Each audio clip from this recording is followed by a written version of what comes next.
Good evening. Yesterday we had the cuts, today we have the reactions to the Chancellor's budget. Indeed, Mr Healey has just arrived in our studio from a meeting of his own parliamentary Labour Party to discuss the budget. This is not the first time in this year that the Chancellor has appeared on This Week to explain major cuts in public spending.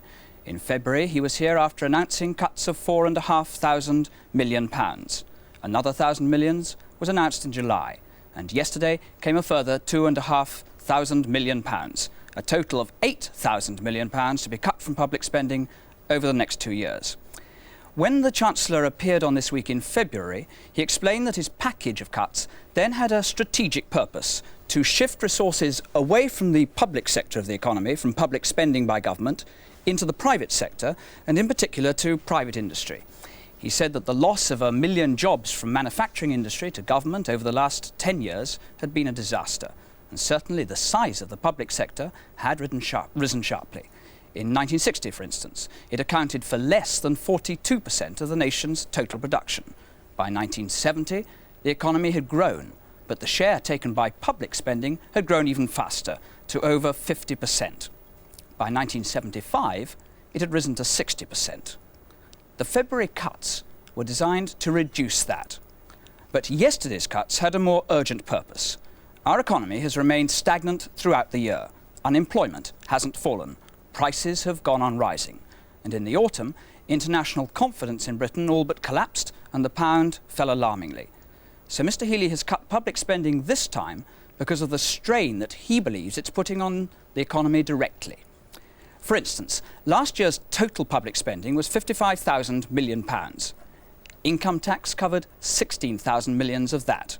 VAT and duties on cigarettes and alcohol raised another £10,500 million. National insurance contribution, £6,500 million. And local authority rates and rents the same. But nearly a fifth of public spending is not covered by income, and the gap has to be bridged by borrowed money. And that scale of borrowing, in the Chancellor's view, threatens our economic recovery. And this is why, if the government borrows, in effect by printing more money, it's thought to create more inflation.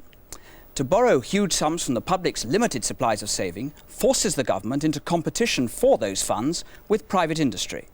So, to make sure of getting what it wants, the government offers very high interest rates. And as a result, industry is starved of investment funds, which, in the Chancellor's view, makes it more difficult for us to emerge from the recession. So Mr Healey's alternative is to cut the government's borrowing requirement. Now, he won't raise direct taxes because he believes that they're too high already. So he can either raise indirect taxes, which he's done on cigarettes and alcohol, or cut public spending. And he's now done that to the tune of £2,500 million. It has caused the Cabinet much agony, knowing on the one hand that the cuts ran the danger of undermining the government's social contract with the TUC, and on the other, that they had to convince the IMF, the International Monetary Fund, that Britain was on the way to recovery. Chancellor, we now know that we've got that £4,000 million from the IMF, which should help the pound. Was there any real danger at any time that we might not have got it? I think that we wouldn't have got it if we had not decided on our own accord to take the sort of decisions which were necessary to meet the problem you very accurately described. But since I intended to take those decisions anyway, I don't think that the IMF loan was ever really in doubt. The loan is coming in instalments. Does that mean that we are going to be, as it were, under the surveillance of the IMF? No, not really. The thing is that because I think that with this very high level of unemployment and this underuse of capacity, it would be a mistake to cut public spending too much next year. I've spread the cuts of £2,500 million over 2 years, and the larger part comes in 1977 to 1978 to 1979. Now, since the programme on which the loan is being offered takes 2 years, the loan itself is being spread over that period. And of course we are getting the largest amount of money I think any country has ever drawn from the IMF, so inevitably it's being paid in instalments. But under the terms of the loan, if they felt that the economy was going off course, that you needed to do more, could they say, hey, look, you're not going to get the next lot unless? Yes, they could say that, because I've said how I want the PSBR to move next year and the year after, and how I expect the amount of money that can be spent in the country will move, what we call domestic credit expansion. Now, if in fact we seem to be going badly off target there, they could say to us, why is this going wrong? If we couldn't persuade them that there was a good reason for it, they could say, well, unless you put it right, you don't get the rest of the money. It's by no means a blank cheque. No, not a blank cheque, of course not. And we wouldn't want the IMF to issue blank cheques because it's our money that's also loaned through the IMF to a lot of other countries too. With the great emphasis before the budget that the Prime Minister laid on getting support for the sterling balances, that's the money held in sterling by foreigners, were you not disappointed that you were unable to say yesterday that that support was definitely there? Oh, not at all. I always made it clear there was no chance of having a cut-and-dried agreement on the sterling balances at the same time as the agreement was announced on the loan, because the American government was unwilling to have even technical discussions on the sterling balance issue until they knew that the agreement with the IMF was in the bag, and they didn't know that till last week, and that of course hasn't given time for all the discussions to be completed. But the words I used in Parliament yesterday, saying that I expected that we will reach agreement in the near future, were not just my words, they were agreed by all the countries which will contribute to an arrangement for the sterling balances, and I expect that we should be announcing the final agreement on that early in the new year. Until you do so, the pound is still at risk if something made the people who hold sterling suddenly withdraw that sterling. Well, I don't think it's really at risk for that reason, because I think that the package I announced yesterday has already stabilised the sterling rate, and if the sterling rate looks stable, then the people who've got money deposited here are unlikely to take it out. Is it stabilised at the rate now that you would like it to remain at? If I answered that question, I'd be drummed out of the brownies. I described very carefully in the letter I sent to the International Monetary Fund the attitude the government is going to take towards exchange rate policy, but let me say that I'm satisfied with the present rate. So you would not like it to go down any further? I said I'm satisfied with the present rate. I won't try and go any further because I know that I won't get any further on that. You're very wise. Sir Geoffrey Howe yesterday described your cuts as an IMF budget. Is that right, or did it come about as a recognition of your own mismanagement, if I may put it that way, in the past? Well, now that's like saying, have you stopped beating your white? Because both you're wrong and Sir Geoffrey Howe's wrong. The steps I took were steps which I told the country I'd take, particularly in the speech I made at the Mansion House 2 months ago. I said that we would need reductions in the PSBR, but they wouldn't be on anything like the enormous scale which some newspapers had talked about. And the IMF never attempts to impose policies on other governments, but of course it does decide in the light of the policies they adopt whether or not standby agreement is justified. So that they didn't attempt to tell us what to do, but of course they were very interested in being able to decide whether what we did do was going to justify the borrowing. But in July you were, after those cuts, talking in very optimistic terms about the future of the economy. Were you right then and then things didn't go as you wished, or were you mistaken then about what needed to be done, as Sir Geoffrey implies? I think three things have happened differently from what I expected in July. First of all, everybody in the world in July, we just discussed it at Puerto Rico, you remember, the 5 big countries in the world, thought that the world was going to grow much faster and world trade would grow much faster than in fact has proved to be the case. And since our growth depends primarily on exports, because we must get our balance of payments straight, that means that our own growth is likely to be a good deal lower than would otherwise be the case. The second thing that changed is that because we had difficulty in meeting our domestic borrowing requirement, the thing you were talking about at the beginning, without very high interest rates, people began to worry all over the world, and of course in Britain, whether we would have to keep these high rates on for a long time, in which case industrial recovery would be stopped, or whether instead we decide, like the previous government, simply to print money and set inflation going again. And that sent the pound down, and the fall in the pound combined with very high interest rates made it obvious I had to do something about it. If you'd taken action earlier, could you not have made sure that interest rates did not rise so sharply to that height? I think, to be honest, I probably misjudged that situation, but I'm not the first Chancellor who's ever made a mistake, and I don't suppose I'll be the last. How confident are you now that you've got it right?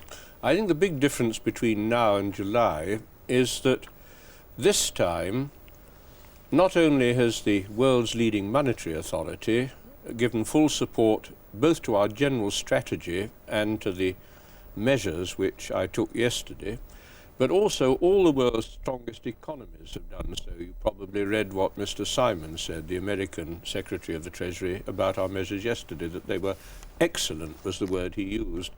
And they're not only saying it, they're backing it with their money. They're putting their money where their mouth is, $4,000 million of it, and 850 million on top from the Americans and the Germans. Do you think that's fundamentally an economic judgment, or is it an acknowledgement on their part of what is politically realistic and possible for a Labour cabinet? Well, first of all, I think that the International Monetary Fund are like any banker. They don't think about politics. They think about whether they'll get their money back if they make a loan. And I think anybody who knows the Chairman of the Federal Reserve, Dr. Arthur Burns, or Bill Simon himself, the American Secretary of the Treasury, wouldn't imagine that they would allow their economic judgment to be deflected by political sentiment. Can you say whether your original views about how much should be cut were modified by the long series of cabinet discussions which led to the final budget? As a matter of fact, the proposal I put to Cabinet at the very first meeting we had over a month ago was the one which Cabinet finally accepted, although I wasn't certain at that time that the proposal I then put would be regarded as adequate by the International Monetary Fund. On the other hand, of course, the composition of the public expenditure cuts was never a matter for me to decide as Chancellor of the Exchequer. It's always a matter which is decided by Cabinet as a whole. Do you expect now that interest rates will fall sharply enough to encourage investment? I don't think interest rates will fall sharply. I think that they'll fall fairly slowly at first and then very fast once we start moving into external balance towards the end of next year and through 1978. But I think the expectation that they're going to fall rather than rise will have an immediate effect on business confidence. If we've talked about business confidence, last time you were here, it's been the subject of economic debate for the indefinite past.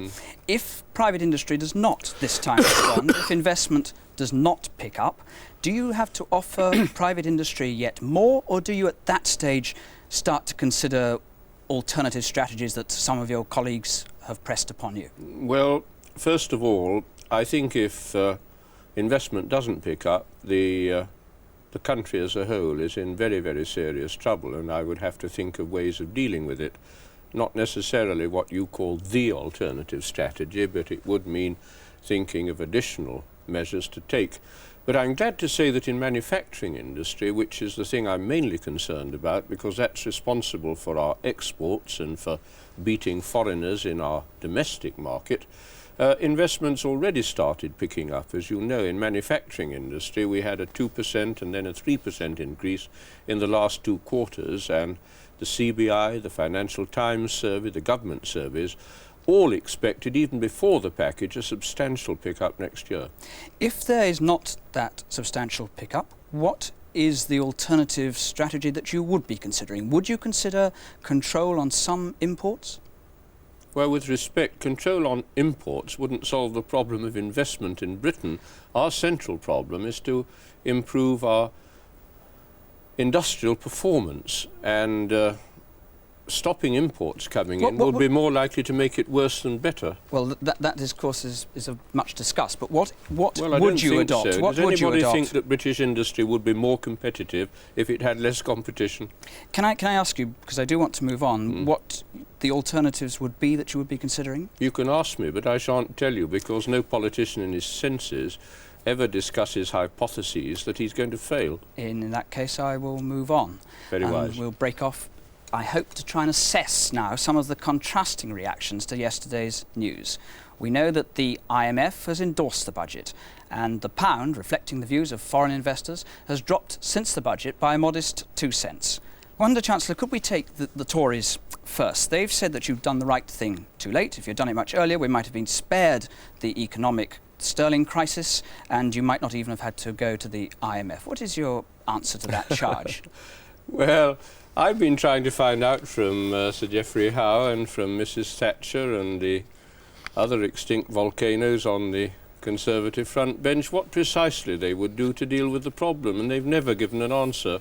What they've suggested earlier, I don't know if they still believe it, is that we should be cutting £5,000 million off public expenditure immediately. Well, of course, that is poppycock. It would be totally unacceptable to British industry, not to speak, of course, of the trade unions. I don't blame them for getting a little modest comfort from the fact that I've had to make this adjustment, but I don't suppose anybody takes very seriously the sort of things they say in Parliament. But if you had announced what it now is over the year, 8,000 million cuts, if you had announced them much earlier, would we not then have been spared the IMF loan crisis? Well, great respect, I don't think it's a question of being spared the IMF loan. The IMF loan is very helpful to us. Spared the necessity for it? I'm not so sure. I think our basic problem is that we have a very substantial balance of payments deficit, although we've reduced our deficit since the oil crisis rather faster than many other countries, including the United States. But our reserves have become too low for comfort, and we need this external borrowing in order to finance our deficit, and I think we may well have needed that in any case. What do you see now happening to the balance of payments deficit? I think that next year it'll be a bit lower than this year, but not much. But I think in 1978 it'll move into a very big surplus, as I said to Parliament yesterday, a surplus of something like £2 to £3 billion, and the IMF agree with me on this. I heard one economist yesterday on television watching you say that, or having heard you say that, say that's the usual cheerful noises that we expect him to make at the end of a budget. Well, it may be so, but the fact is that it's not just my view, it's that of the IMF. It's part of the general outlook for our economy, which we've discussed with them. And you know, a lot of people think we'll be in surplus next year. The National Institute, which is often quoted, think we'll have a very substantial surplus next year. I'm not quite so optimistic as that. Could we turn to some of the more fundamental criticisms from within your own party? And one of them, I suppose, is that by cutting subsidies on food and then on gas, by raising duty on beer and cigarettes, you hit the poor hardest, that by doing so you're thereby not only perpetuating inequality in this country, but actually increasing inequality. Well, I don't honestly think that's true. If you take the food subsidies that are left, they're mainly on milk, butter, cheese, all of which are consumed much more by the rich than by the poor. In a sense, the food subsidies are rather more helpful to the better off than they are to the very poor, who don't eat so much of the foods which are actually subsidised.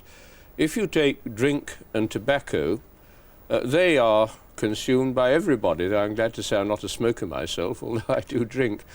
But they are at least things which are not essential and which people don't have to spend money on, they don't have to pay tax on if they don't want to. And I think the overwhelming majority of people in Britain would regard the adjustment here as pretty sensible, especially as the tax on food, on drink and tobacco has fallen very substantially in recent years because of inflation. But we do know, just a detail I know, but we do know that food subsidies at the moment are worth roughly, for instance, some 20p per week to pensioners. That's a lot to cut out, isn't it? Well, with respect, they're worth so much over the population as a whole, but if you look, as I said to you a moment ago, at the actual foods which are subsidised now, I wouldn't have thought, in fact, Well, quite honestly, that your figures were right as far as pensioners are concerned. Maybe we'll move on, if I may, to the impact on unemployment. Before the budget approaching 1.5 million, your budget not going to reduce those figures, indeed expected that they will continue to rise next year. Does that not undermine the entire purpose, principle of a Labour government? Well, it's certainly very, very unwelcome to me and to every member of the Cabinet. But unfortunately, one of the oddities about the world today is that unemployment is going up in all countries in the world pretty well. Seems to have stabilised for the moment here, but I'm afraid it could rise again next year, and of course much higher in America and Canada and Belgium than it is in Britain. No, it's very unwelcome indeed, that, and I regard it as my duty, and the government regards it as its collective duty, to get unemployment down and employment up to a high and sustainable level as fast as possible. But if I hadn't taken the steps I took yesterday, then we should have had a collapse of sterling next year, very high interest rates, very much higher unemployment than in fact we shall have. Do you expect the TUC next year to agree to renew a social contract with unemployment continuing to rise, and in which their members will be bound to suffer a reduction in their standard of living? Well, the members have suffered a reduction in the last year, and I think it's a great tribute to the common sense and grit in British democracy that people have accepted this as a means of getting inflation under control. I believe that we shall be able to negotiate another arrangement for pay after the present one ends, and I see that the TUC indicate that they want to negotiate about that, although of course it will be a very difficult negotiation both sides. Can we look then just quickly at the context in which those talks are likely to take place? When Mr. Healey was here in February, he was fairly cheerful about our economic prospects. Inflation was then at 22%. He hoped it would go down to 10% by the end of the year. As we know, it only went down to 15% and looks like staying there for another year. Well, it went down to 12.5 actually in July. Went up to 15% again, where it is at the moment and likely to be so for another year. Unemployment in February at 1,300,000. He hoped to halve it in 3 years. But unemployment is still at its February level and seems likely to rise at least next year. In February, the economy was growing at a rate of 1.4%. Mr. Healey spoke to us then of a future growth rate a great deal higher than 3.5%. But it's stuck at 2% and is likely to remain there next year. The pound in February was still above the $2 mark. Now it buys $1.66. In February, Mr. Healey spoke of take-home pay rising year by year. But as you just said now, Chancellor, in fact, real take-home pay fell and it's likely to fall further next year. Can I ask you one straightforward, simple question? When do you expect unemployment to come down to that level of 700,000? I think it'll be later than I hoped earlier in the year. And the basic reason for that, I'm afraid, is that British industry, and I suppose the responsibility is pretty fairly shared here, has not been responding anything like as fast as any of us hoped to the new opportunities it has, both for beating foreign imports in Britain and for increasing exports outside. Exports have never been as competitive as they are now. Profits on exports have never been high, but we're not, I'm afraid, getting the increase in export volumes on which I counted to get unemployment down. Do you not sometimes feel like the master of a leaky boat? You set off where you want to go, the boat fills up with water, you bail it out, you set off again, and the boat once more fills up with water. We're back where we were really in July in terms of the public borrowing deficit. Well, I do sometimes feel a little bit like that, and I always remember the remark of an American politician that a dictatorship is like a great liner which goes on very well till it hits a rock and then it goes to the bottom of the ocean, whereas democracy is like a leaky raft. It never sinks, but your feet are always in the water, and I'm afraid I do have a little bit of that feeling. Some of your critics have thought of you as being always too cheerful about prospects. One of your most notable, Sam Britton, of the Financial Times, describes you as aggressively over-optimistic. Can you frankly and in all honesty say what our prospects are in your judgment now? Yes, and what the dangers are? I think you've got to look at this in two ways. There's the prospect next year, and that's pretty awful. I think growth will be low, as you say, about 2%. We shall still have a balance of payments deficit, and unemployment may still be rising, and that's very, very worrying indeed, and I shall have to see if I can do something about it. But looking further ahead, the prospect is very much better. I think we shall almost certainly have a big balance of payments surplus in 1978. We shall have a higher rate of growth, 3.5%, maybe even more, and unemployment will be starting to fall. I hope in that year inflation too will be falling substantially from the middle of next year. But I think it's 1979 before we can really feel that our efforts are being rewarded. In one word or two words, do you then see the economic miracle which you spoke about this summer? Depends how you describe a miracle. Sometimes I felt that survival was a miracle enough. But I do think we are capable of improving our performance the way the Germans, the French, the Japanese can, and I hope I've helped to create the conditions for it in the decisions I took yesterday. Chancellor, good night. That's all from this week. Thank you very much.